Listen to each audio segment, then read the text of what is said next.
गोव्यातला मोठा थांग असा समुद्र आणि हा ब्रिज. तुम्ही जर गोव्याला आला असेल तर तुम्हाला हे वातावरण माहितीच असेल. तर रामकृष्ण हरी मंडळी, सध्या गोव्याला येऊ नका, कारण पाण्यामधल्या सगळ्या राईड बंद आहेत आणि पाण्याला म्हणजे भरती आलेली आहे समुद्राला, त्यामुळे सगळ्या राईड तर बंद आहेत. तर आमचा आज दुसरा दिवस होता म्हणून आम्ही गोव्यात फिरायला गेलो होतो. तर शक्यतो आम्ही मंदिरं वगैरे पाहण्याचा प्रयत्न करतो आहे. आपल्या महाराष्ट्रात जितकी मंदिरं आहेत ना, तितकीच मंदिरं इथं पण आहेत असं इथले स्थायिक लोक बोलतात. आणि बऱ्यापैकी सोशल मीडियावर किंवा गुगलवर इथले सगळे मंदिर आपल्याला दिसतात. मग आज आम्ही गोवेश्वर मंदिर, साऊथ गोव्याला असलेलं हे गोवेश्वर मंदिर बघायला गेलो होतो. आणि माझी मोठी मावशी जी आहे ना, ती इथं आली होती. नाणीजचे जे महाराज आहेत त्या महाराजांचं नाव माझ्या तोंडावर येत नाही. माऊली म्हणतात त्यांना, नानीजचे गुरु माऊली. तर माझी मावशी त्यांच्यासोबत म्हणजे त्यांचे शिष्य आहे. तर मावशी आलेली होती इथं. त्यामुळं मावशीने काढलेले फोटोजवरून आठवण आलं की की मावशी इथंच आली होती. म्हणून मग मावशीला मनीषाने फोन केला आणि मावशी फोनवर बोलत होती. छान वाटलं, इथलं मंदिर खूप छान आहे. आत्ताच ह्या मंदिराचं म्हणजे मंदिर नवीन स्थापन केलेलं आहे आणि आत्ताच इथं सगळ्या मूर्तीची प्राणप्रतिष्ठा पण केलेली आहे. या मूर्तीच्या प्राणप्रतिष्ठेच्या वेळेस पूजेलाच माझी मावशी आलेली होती. आणि मग हे असं मंदिर आहे. आता आतमध्ये काही जाऊ दिलेलं नाही आहे, कारण माहीत नाही, पण आतमध्ये आम्ही गेलो पण आम्हाला मोबाईल घेऊन आत नाही जाऊ दिलेलं. मोबाईल मात्र बाहेरच जमा केले होते.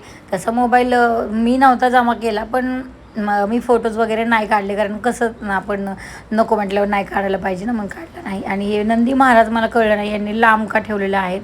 मग तिथं दर्शन घेतलं, प्रसाद घेऊन आम्ही निघालेलो आहोत. इकडं बऱ्यापैकी ना इतकी झाडं आहेत ना, इतकं वातावरण छान आहे, तरी पण इथं गरम का होतं मला हे कळत नाही.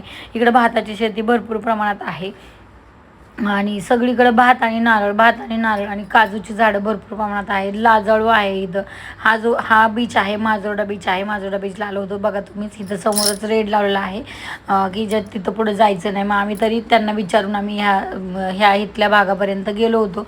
खूप सारे व्हिडिओज काढले, फोटोज काढले आणि मग शेवटी आम्ही यायला निघालो. आता निघायचं म्हटल्यावर बीचवर तर काही खूप वेळ थांबलो नाही, कारण वातावरण पावसाचं होतं, त्यामुळे बराच वेळ न थांबता आम्ही तिथून निघालेलो आहोत. तिथून निघाल्याच्या नंतर मग आता जायचं कुठं तर मग बाकी फिरण्यापेक्षा मग आम्ही ठरवलं की आपल्याला जायचं आहे. आम्ही गेलो बिर्ला मंदिरला गेलो.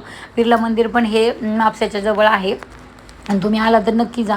आपल्या पुण्यात कसं इस्कॉन टेम्पल आहे तसं हे बिर्ला मंदिर आहे. पण इस्कॉन टेम्पलमध्ये बऱ्याच वेळा राम आणि सीता असतात. तर इथं मात्र राम, लक्ष्मण, सीता आणि राधाकृष्ण असतात. इथं मात्र सगळे देव आहेत. मंदिर किती सुंदर आहे आणि वातावरण तर इतकं अप्रतिम झालं होतं की विचारूच नका.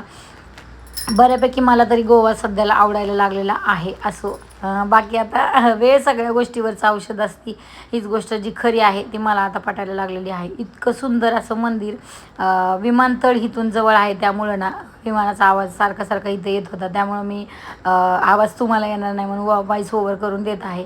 सगळ्याच मूर्त्या इतक्या सुंदर की विचारायची सोय नाही. राधा, कृष्ण, राम, लक्ष्मण, शिव पार्वती आणि बालाजी, गणपती बाप्पा आणि हनुमंतराया अशा इथं सगळ्या मूर्त्या आहेत. वातावरण छान, शुद्ध, शांत आणि स्वच्छ, सुंदर. फुलं व्हायची नाहीत, काय नाही, फक्त 2 हात, तिसरं मस्तक टेकवायचं आणि यायचं. देवाकडं काय मागायची गरज नाही हो, देव सगळं देतोय वेळ आल्यावर, पण ते आपल्या कर्मात पाहिजे आणि आपली कष्ट करायची जिद्द पाहिजे. बाकी आपल्या येणाऱ्या गोष्टीला देवापेक्षा आपल्याला सामोरे जावं लागतं आधी. या गोष्टीचा मला तरी पुरेपूर अनुभव आहे. इतकं छान सुंदर, बघा किती सुंदर हे मंदिर आहे.